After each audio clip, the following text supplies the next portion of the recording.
Hey folks, Marcus from Heel Toe. Just got back from a really long road trip with my son, Michael. We went down to Monterey for Car Week for the Acura reception reveal of the new ZDX Type S all-electric SUV. And we drove my best car, I think, down. And I think it was the most appropriate thing for us to do. That's a long drive from Portland to Monterey. It's about 10 to 12 hours depending on traffic, which pretty much means 12 hours or more. And it's just a long, long drive. And this car has a cassette player in it. No navigation, no infotainment, none of that. And I want to keep it pure that way. But how do I go on such a long drive just with crappy radio reception and cassette tapes? Well, I'll show you. I had a few little items to get me through that trip. I'm going to show you what I used to basically make my NSX from 1991 a modern road trip vehicle.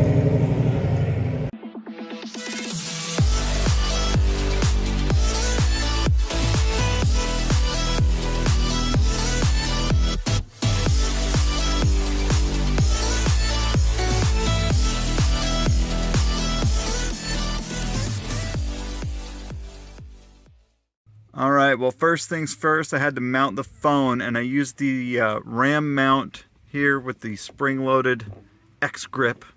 This thing I found works really, really good. I love that it will hold the phone in vertical or horizontal position, and I can kind of use the articulating arm to put it wherever I want. The suction cup's super strong, so highly recommend the RAM mount for the phone, which, you know, basically plop right here. You can plug into the bottom, no obstruction to the cord. But what do I plug the cord into? Well, I, at Best Buy, got this little USB doohickey, and it actually is branded by Car and Driver, which couldn't be more appropriate because I love Car and Driver magazine, and I love supporting that rag whenever I can. But I did need a good charger, so I actually grabbed this guy, which has got 30 watts of charging power. So certainly fast charger, USB 3 or regular USB 2.0. And the best part is it mounts flush into the cigarette lighter, so I still have full functioning capability of this door on here. So this thing was really cool. My kid and I were both charging our phones at the same time. It worked out really, really perfectly. So I highly recommend that little guy.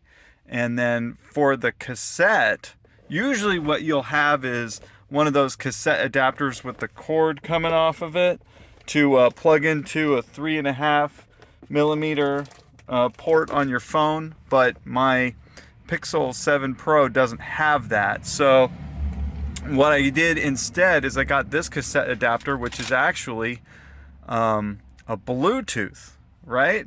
Can you believe that? A Bluetooth cassette adapter, and it talks to the phone. We were streaming the whole time, and it was just awesome. Actually, we were not streaming the entire time because the battery on this did die at one point. So what we did was I charged it using my USB connector and just kind of stowed it here in the console. And while it was charging, we queued up an actual cassette tape, which I do have a small collection in here.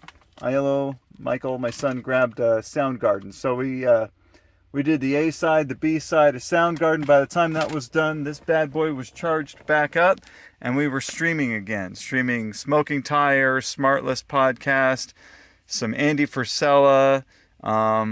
So that got us through the trip really, really well. These three items effectively turned my NSX into a real great road trip warrior. And as you can see, we are at 128,478 miles.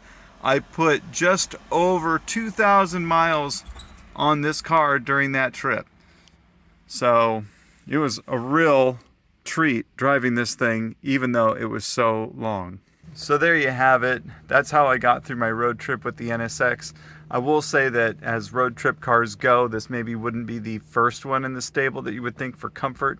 We've taken the 2010 TL down to Monterey a few times. It's very comfortable, very capable, highway road warrior, and it has a lot of this tech already built into it. The Odyssey minivan is a fine choice, but I didn't need to carry anything with me, so it seemed like it was going to be a lot of wasted space. Ultimately, I really just wanted to bring this car, especially knowing that I was going to an Acura event at Car Week. I wanted to have a dope ride down there, and I certainly did with this car. It got a lot of attention, which was great. Another thing I can say about the NSX is that these factory seats are really very comfortable. They are supportive, but soft, right? Like, they're just very comfortable places to sit for a long period of time. My butt did get a little fatigued from just sitting for so long. I mean, it was something like 12 hours on Thursday and 11 hours on Friday, and well, it does get a little annoying sitting in these seats for so long. I think any seat gets uncomfortable after that long of a period of time, but my leg never cramped, even though I don't have cruise control because the buttons are gone. I had to keep my foot on the gas the whole time, but yeah, honestly, this car is actually really comfortable to drive over a long distance, and with the technology available there, it's actually pretty enjoyable too. So there you have it. That was my road trip and how I got through it. I really appreciate you watching this video. If you have any other questions about the NSX, living with an NSX, or any questions about it at all, I know there's a bunch of videos online about NSXs, but these are a lot of guys just reviewing it. I'm actually living with one, and I could tell you a lot about it with my experience. I'd be happy to answer any questions you have. Meanwhile, subscribe to the channel and watch out for more content that we'll definitely have coming soon.